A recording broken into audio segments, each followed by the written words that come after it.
Assalamualaikum warahmatullahi wabarakatuh.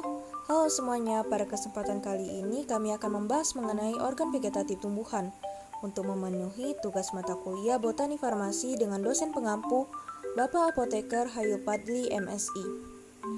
Sebelumnya izinkan kami memperkenalkan diri.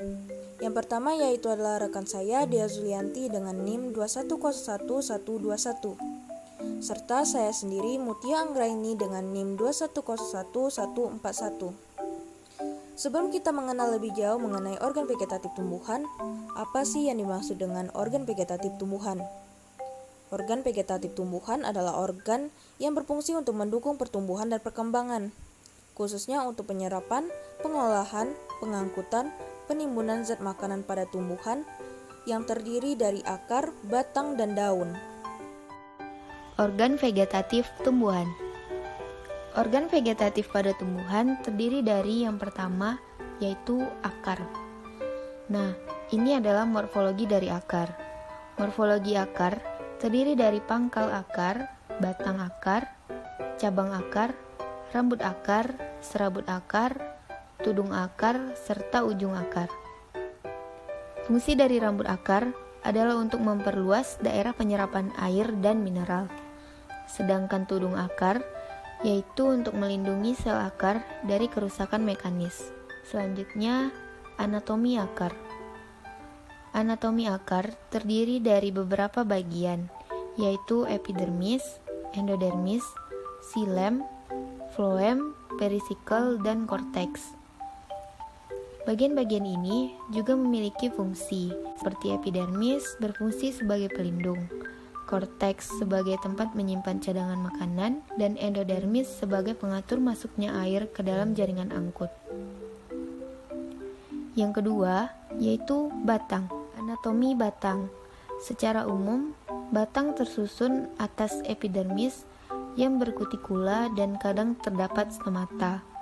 Korteks dan empulur merupakan sistem jaringan dasar, dan sistem berkas pembuluh terdiri atas xilem dan floem. Xilem dan floem tersusun melingkar pada tumbuhan dikotil dan tersebar pada tumbuhan monokotil. Yang ketiga, yaitu daun. Secara morfologi, daun memiliki 3 bagian, yang terdiri atas helai daun, tangkai daun, dan pelepah daun. Daun yang memiliki semua bagian ini disebut sebagai daun sempurna. Contoh daun sempurna yaitu daun talas dan daun pisang. Sedangkan daun yang tidak memiliki satu atau lebih bagian daun disebut daun tidak sempurna. Contohnya yaitu daun mangga. Struktur anatomi daun terdiri dari epidermis, jaringan tiang, jaringan bunga karang, dan berkas pembuluh angkut. Jaringan epidermis memiliki bentuk sel yang pipih menutup jaringan di bagian dalamnya, dan di antaranya berubah menjadi mulut daun yang disebut stomata. Selanjutnya adalah jaringan tiang. Ciri-cirinya berisi banyak kloroplas dan tersusun dari sel-sel yang memanjang ke arah posisi tegak. Kemudian, jaringan bunga karang. Jaringan ini merupakan sel yang memiliki banyak rongga udara. Letaknya ada di bawah lapisan jaringan tiang. Jaringan ini memiliki lapisan sel-sel yang tidak teratur dan sel-selnya juga berkloroplas sehingga menjadi tempat fotosintesis. Dan yang terakhir yaitu berkas pembuluh angkut.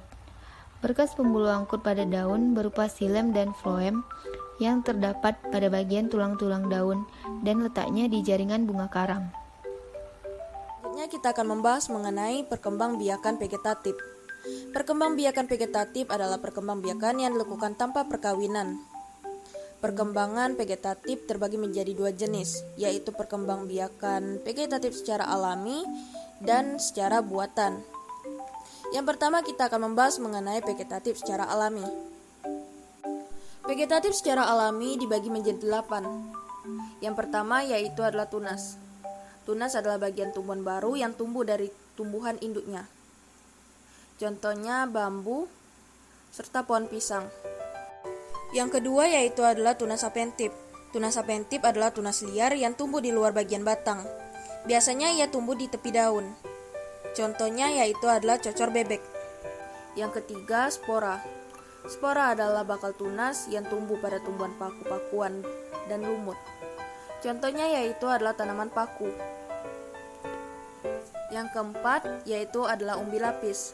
Umbi lapis adalah tunas yang tumbuh di sela-sela lapisan umbi. Contohnya yaitu adalah tanaman bawang.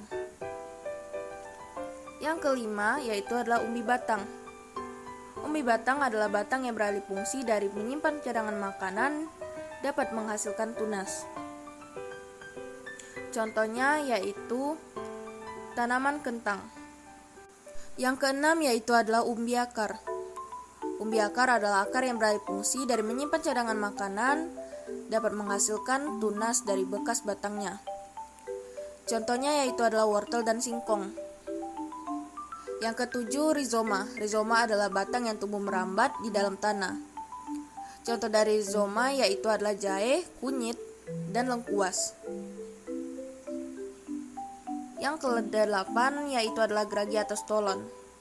Geragi atau stolon adalah batang yang tumbuh merambat di atas tanah.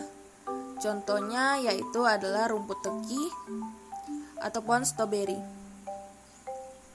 Selanjutnya kita akan mempelajari mengenai vegetatif secara buatan. Yang pertama yaitu adalah mencangkok.